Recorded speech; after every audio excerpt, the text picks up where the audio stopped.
Prometheus is a Titan, one of the gods who lived before Zeus and the other Olympians, and battled with them for supremacy over Earth.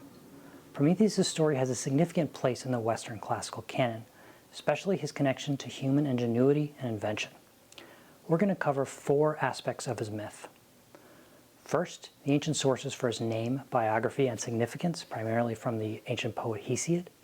Second, his mythological role in the emergence of the practice of sacrifice in ancient Greece. Third, the story of Prometheus and Pandora, the first woman. And finally, fourth, we're going to take a look at J.P. Vernant's influential structural interpretation of the Prometheus myth as found in the poetry of Hesiod. Prometheus' parents were the Titans Iapetus and Clymene, which makes him a second-generation Titan and first cousin to Zeus.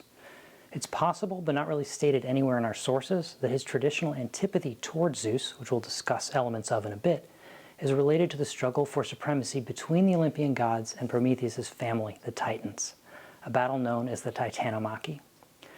The etymology of Prometheus' name is not entirely clear, but it probably means something like forethinker, from the Greek words pro and the stem met, meth, derived from the Indo-Germanic to think, as in the ancient Greek word metis, meaning intelligence. The main evidence for Prometheus comes from the poet Hesiod, who lived in the 8th century BCE, or the 700s BCE. Hesiod gives us 2 versions of Prometheus' story, one in his genealogical theological poem, the Theogony, and one in his didactic wisdom poem, the Works and Days. The Theogony covers the origin and genealogy of both the gods and the humans.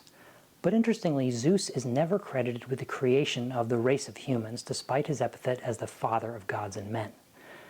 It's actually the Titan Prometheus who is associated with certain fundamental events having to do with the origin of humankind, their social fabric, and especially their relationship with the gods, namely the institution of sacrifice and the birth of the first woman named Pandora. Pandora's story is actually told twice by Hesiod, once in the Theogony, once in the Works and Days. Her name means all gift, or every gift, or she who gives everything. Let's take a look at one version of the story.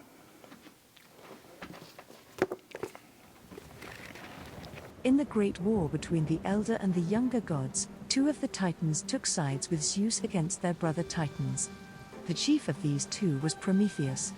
It was because Zeus followed the wise advice which he gave, that the friends of Cronus were defeated, and Zeus became king of the gods in his place. When Zeus became king, the men upon the earth were nothing more than savages. They lived in caves, and wore skins of wild animals, and ate all their food raw because they did not know how to make fires to cook it. Prometheus felt sorry for them and wanted to teach them many things, but Zeus would not allow him. Now in ancient Greece, a sacrifice, usually the killing of a valued animal, is performed for a god. But strangely, the god receives next to nothing from this occasion. The good meat serves entirely for the festive feasting of the participants at an ancient Greek religious festival. The sacrifice certainly, though, creates an important relationship between the sacrificer and the god. For example, we hear how this or that god remembers the sacrifice with pleasure, or how he or she rages dangerously if sacrifices fail to be performed. But all that the god really receives from the sacrifice is the fatty vapor rising in smoke. What do the gods actually do with the smoke? The ritual simply does not fit the anthropomorphic mythology of the gods per se. They're actually on different existential planes of existence because they subsist on totally different things. They're separated from us. As Hesiod tells us, when gods and mortal men parted, sacrifice was created. On this side of the gods, immortals untouched by death, the beings to whom the sacrificial smoke wafts to, and on this side, on earth, are us, the mortals, dependent on food and its necessary complement, killing. This separation between men and gods happened at the first sacrifice with Prometheus. According to the Theogony, Prometheus presented a great cow to be shared between gods and humans at Mycenae in Greece. We are not told why or for what occasion the cow is to be sacrificed, only that Prometheus is aiming to deceive Zeus on behalf of humans. The story goes that at Mycenae, Prometheus divided the sacrificial animal into 2 unequal piles and disguised them. One pile is made up of bones and worthless material on the inside and glistening fat on the outside. The other pile is made up of good flesh and entrails on the inside and covered on the outside by inedible stomach of the cow. Zeus, of course, recognizes this deception, yet knowingly chooses the larger but inedible pile. Just as in an everyday Greek sacrifice, men get the good selection, the meat, and the gods get the bad selection, the skin, the bone, the smoke, which rises from the fire. Zeus, of course, knows about the trick and is angry. In response, he refuses to hand over or withholds the celestial fire of Olympus from humans.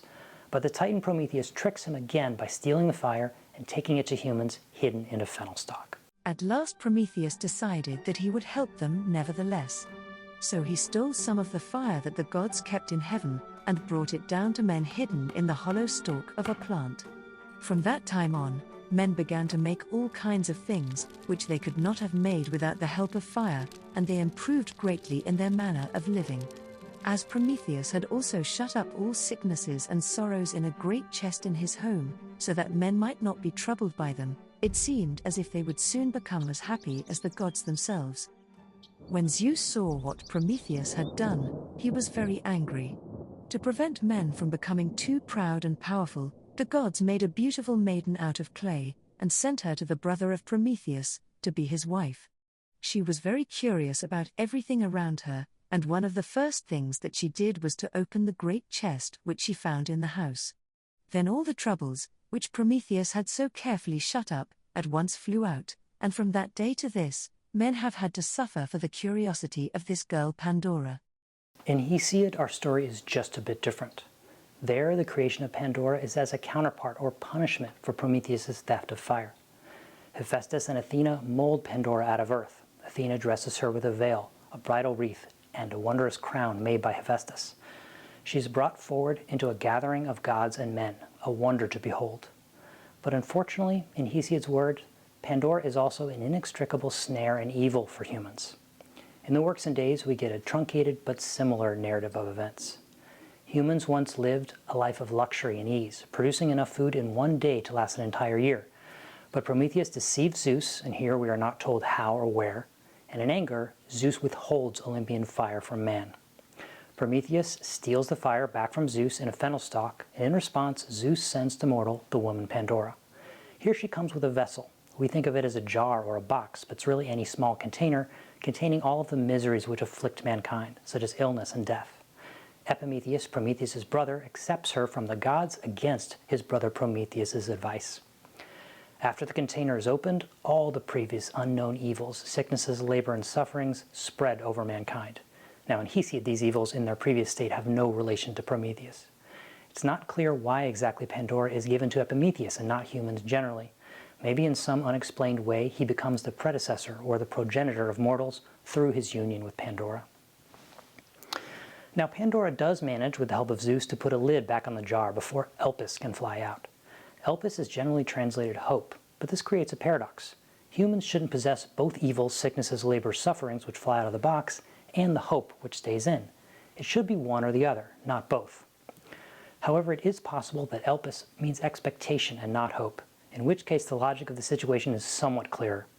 Humans would still have hope, but this hope would consist in the withholding or the absence of expectation, here conceived as a negative concept. With expectation still in the jar, mortals would be spared a full understanding of the terrible nature of their predicament.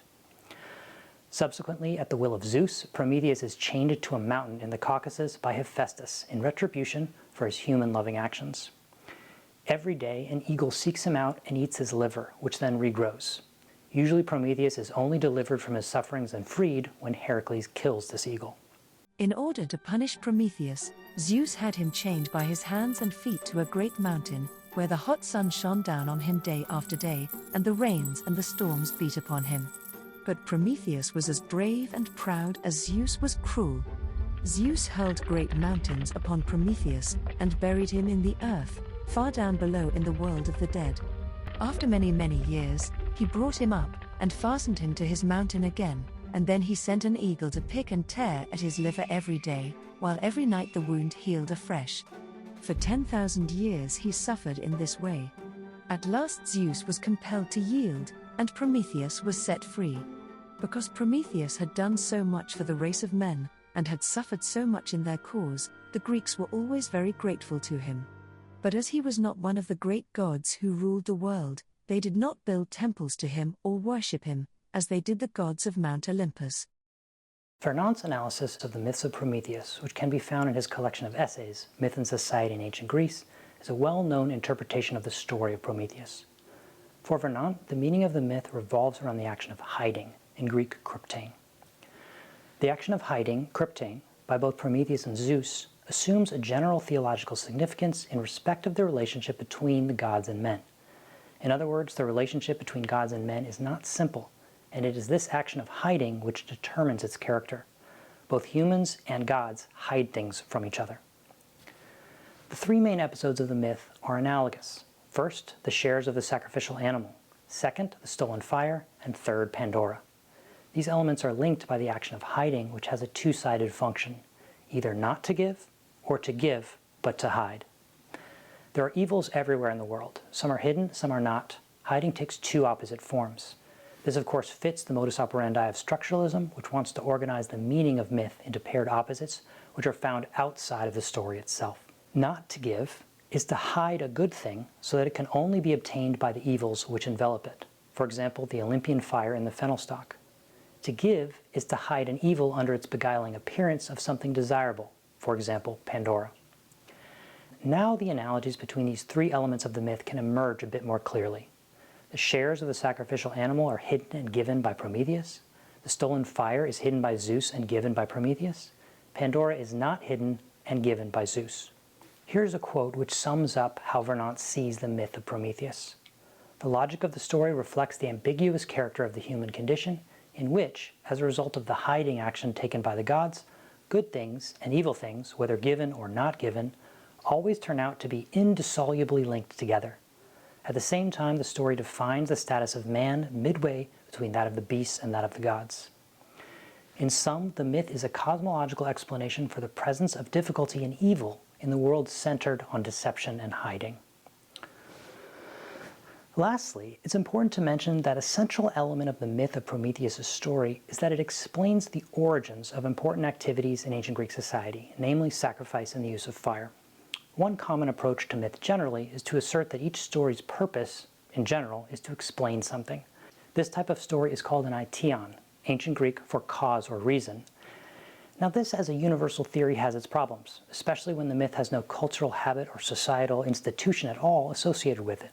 For example, the myths of Jason and Medea and the Argonauts don't explain anything, at least on the surface. But the myth of Prometheus explains two extremely important activities in ancient Greek society: sacrifice, the use of fire, and the cohabitation of women and men. Alright everybody, that's it. See you next time, and if you enjoyed this video, don't forget to like and subscribe.